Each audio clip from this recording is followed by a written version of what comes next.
Hi, നമുക്കിന്ന് soybean വെച്ച് നല്ല ടേസ്റ്റി ആയിട്ടുള്ള ഒരു റൈസ് ഉണ്ടാക്കിയെടുത്താൽ അതിന് ഒരു ഗ്ലാസ് റൈസും ഒരു ഗ്ലാസ് റൈസിന് 2 ഗ്ലാസ് വെള്ളമാണ് കേട്ടോ വയ്ക്കേണ്ടത്. ഇത് നമ്മൾ ചെയ്യുമ്പോഴേക്കും നല്ല തിളപ്പിച്ചെടുക്കാം കേട്ടോ ഈ വെള്ളം. എന്നിട്ട് ഇതിലേക്ക് സവാള, വെളുത്തുള്ളി, ഇഞ്ചി പേസ്റ്റ്, പിന്നെ ഒരു പാതി തക്കാളി, പിന്നെ ഒരു സവാള സെപ്പറേറ്റ് എടുക്കണേ, അത് വറുക്കാനാണ്, വറുത്ത് മാറ്റി വയ്ക്കണേ റൈസിലേക്ക്.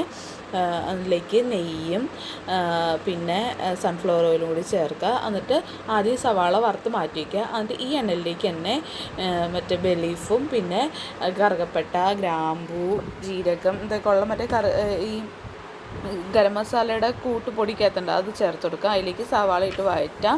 എന്നിട്ട് അതൊന്ന് വഴണ്ട് വരുമ്പോഴേക്കും നമുക്ക് മല്ലിപ്പൊടിയും ഒരു 1/2 ടീസ്പൂൺ മല്ലിപ്പൊടി, ഒരു പൊടിക്ക് മഞ്ഞൾപ്പൊടി, പിന്നെ ഒരു ഗരം മസാല അര സ്പൂൺ, പിന്നെ മുളക് പൊടി ആവശ്യത്തിന്, ഉപ്പും കൂടി ചേർത്ത് വഴറ്റിയെടുക്കുക. അതിലേക്ക് സോയാബീൻ ചേർത്ത് കൊടുക്കാം. അതൊന്ന് വഴണ്ട് വരുമ്പോഴേക്കും അതിലേക്ക് റൈസ് ഇട്ട് കൊടുക്കുക കേട്ടോ. അതൊന്ന് വഴറ്റിയെടുത്തിട്ട് അതിലേക്ക് നമ്മൾ ഈ തിളപ്പിച്ച് വെച്ചേക്കണ 2 ഗ്ലാസ് വെള്ളം ഉണ്ടല്ലോ, അത് ചേർത്ത് കൊടുക്കാം. എന്നിട്ട് ഒരു നാരങ്ങ കൂടി പിഴിഞ്ഞ് ഒഴിക്കാം, അത് ഒട്ടി പിടിക്കാതിരിക്കാനേ.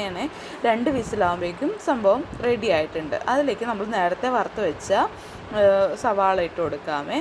അടിപൊളി ടേസ്റ്റി ആയിട്ടുള്ള റൈസാണ് കേട്ടോ. സോയാബീൻ കഴിക്കാത്തവർ വരെ ഇത്